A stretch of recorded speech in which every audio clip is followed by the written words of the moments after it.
Elle profite du fait que la petite fille est en train de prier sur sa nourriture pour pouvoir l'empoisonner. Mais par la grâce de Dieu, un ange est apparu pour pouvoir recueillir tout ce qu'elle met dans la nourriture. Mais selon elle, elle est en train d'empoisonner la nourriture car elle n'a pas vu l'ange. Elle dit, c'est bien fait, on verra bien. Puis elle sort du salon. Regardez. Hey Seigneur, mais qu'est-ce que cette petite fille a fait pour mériter cela? Elle finit maintenant de prier, puis elle fait le signe de croix. Regardez attentivement la vidéo jusqu'à la fin pour pouvoir voir ce qui va se passer. Elle prend sa nourriture puis s'assoit dans le divan pour commencer par manger. Elle était en train de remuer la nourriture et la dame, regardez-la derrière. Elle est derrière, elle ouvre la porte, elle voit la petite fille en train de manger. Elle dit, oui, mange bien, c'est bien fait.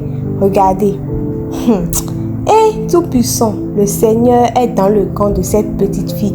Et si cette petite fille n'avait pas prié avant de commencer par manger, c'est pour ça que la prière est très nécessaire. Regardez ce qu'elle est en train de faire à la petite fille. Tu mourras, on verra. Puis elle ferme la porte. La petite fille continuait toujours de manger. Voilà maintenant la dame qui est entrée dans sa chambre. Maintenant, elle prend de l'eau tout en disant, toi, tu vas mourir aujourd'hui. Tu ne vas pas rester dans cette maison. Tu iras rejoindre ta mère. Elle était en train de parler quand l'ange apparaît à côté d'elle avec le poison en main pour pouvoir renverser ça dans l'eau. L'ange secoue la tête puis renverse tout le poison qu'elle croyait qu'elle avait mis dans la nourriture de la petite fille dans l'eau qu'elle voulait boire. Elle boit l'eau tranquillement tout en insultant toujours la fille. Je serai la patronne de cette maison. Tous les biens de ton père vont m'appartenir. Tu n'es rien. Lorsque l'ange a fini, l'ange disparaît. Puis, celle-ci, ne sachant rien, continuait toujours de boire l'eau. Mais en buvant cette eau, elle a sommeil et est toujours en joie. Puis, elle chante, croyant qu'elle a déjà réussi sa mission. Elle croyait que cette petite fille allait mourir. Elle finit de boire l'eau, puis maintenant, elle dépose le verre. Mais elle commence par ressentir des malaises. Elle a tellement mal au ventre qu'elle a envie de vomir. Regardez, elle ne pouvait même plus supporter. Mais qu'est-ce que j'ai? Mais je n'ai rien mangé. Et de là, comme elle ne pouvait plus supporter, elle a commencé par appeler son mari.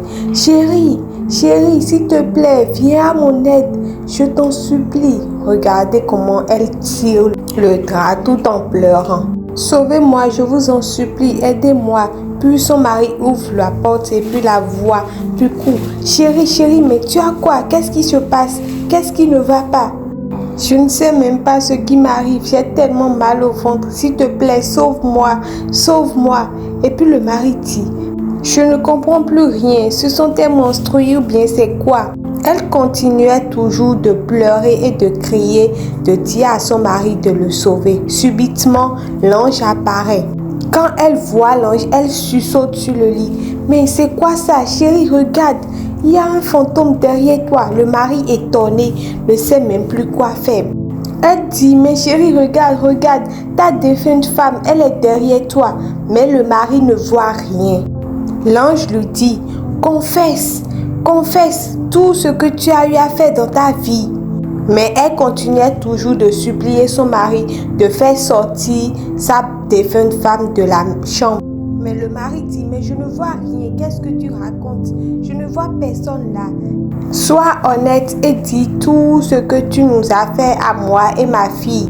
Elle continuait de parler à l'ange, je ne peux pas confesser. Mais son mari ne comprenait rien. Mais tu parles à qui? Et qu'est-ce que tu dois confesser? L'ange ne fait que répéter, confesse, sinon je vais détruire toute ta vie. Et c'est comme ça qu'elle a commencé par parler à son mari. Je suis vraiment désolée, oui, je vais confesser maintenant. C'est moi qui ai tué ta première femme, c'est moi qui l'ai tuée. Et je l'ai fait pour pouvoir récupérer sa place, pour pouvoir prendre tous tes biens. Le mari enlève son chapeau et dit, mais qu'est-ce que tu racontes? Et elle continuait toujours par confesser. que c'est elle qui est à la cause de tous les problèmes et difficultés qu'il rencontre dans sa vie.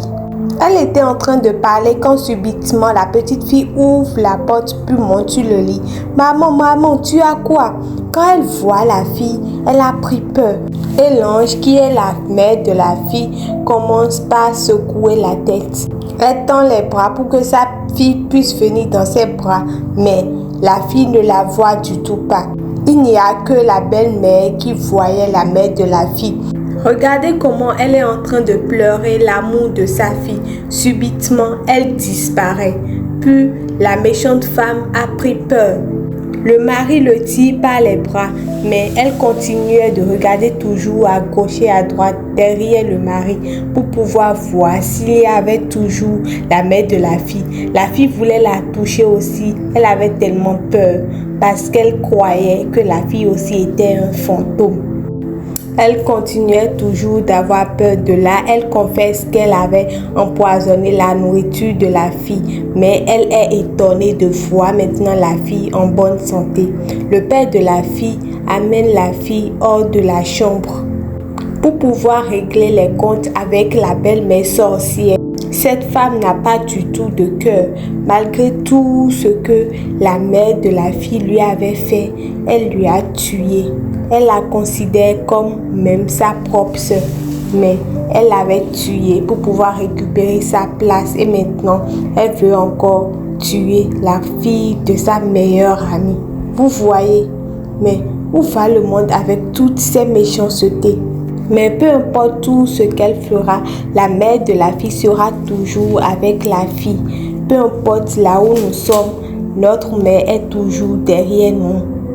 Les morts ne sont pas morts, ils sont vivants et puis ils nous protègent depuis là où ils sont.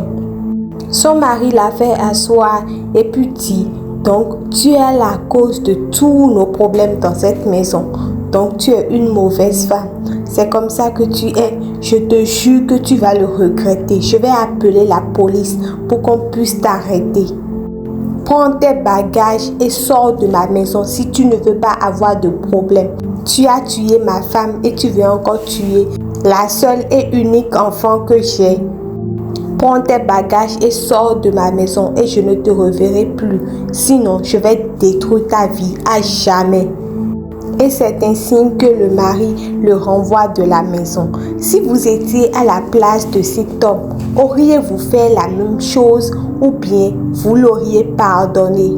Donnez vos avis en commentaire et n'oubliez surtout pas de liker et de partager la vidéo pour pouvoir montrer les réalités de la vie à vos proches.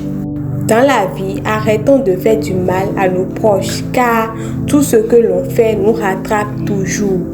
Aimons-nous les uns les autres comme l'a dit le Dieu Tout-Puissant, notre Père. Je prie pour toi qui as regardé la vidéo jusqu'à la fin, qu'aucun mal et qu'aucun malheur ne t'atteindra. Tous les plans de l'ennemi forgés contre toi seront brisés.